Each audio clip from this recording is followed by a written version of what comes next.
Avant même d'être officiellement annoncée, une éventuelle visite du président français Emmanuel Macron en septembre prochain au Niger est déjà contestée.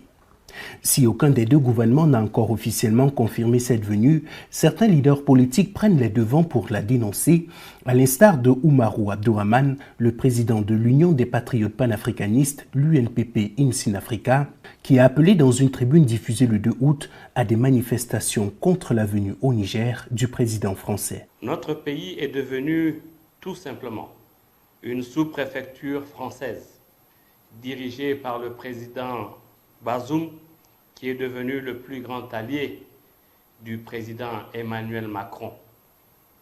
Parlant du président Macron, nous avons appris l'annonce de sa visite au Niger pour le mois de septembre. Nous voulons dire aux autorités nigériennes et à M. Macron lui-même, les Nigériens ne veulent pas de cette visite.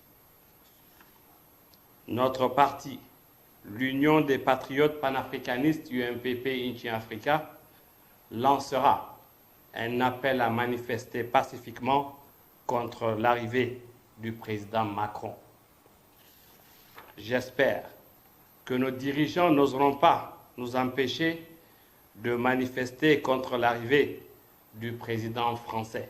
Si pour l'instant il est difficile de dire avec certitude si cet appel sera largement suivi ou pas, il illustre tout au moins la défiance grandissante contre la France dans le Sahel.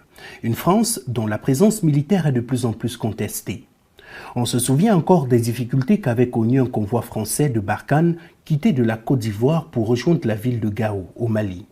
Dès son entrée sur le territoire burkinabé, il a été ralenti à Bobo-Dioulasso, à Ouagadougou, puis à Kaya, où il a été bloqué plusieurs jours durant par des centaines de manifestants hostiles à la présence militaire française. Finalement, il faudra l'intervention des forces de sécurité burkinabè aidées par des soldats français pour se frayer un chemin, faisant au passage 4 blessés officiellement.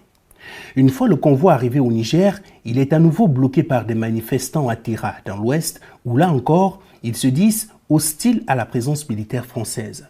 Ici, la répression du gouvernement nigérien sera particulièrement brutale, avec un bilan de 3 morts et 31 blessés officiellement.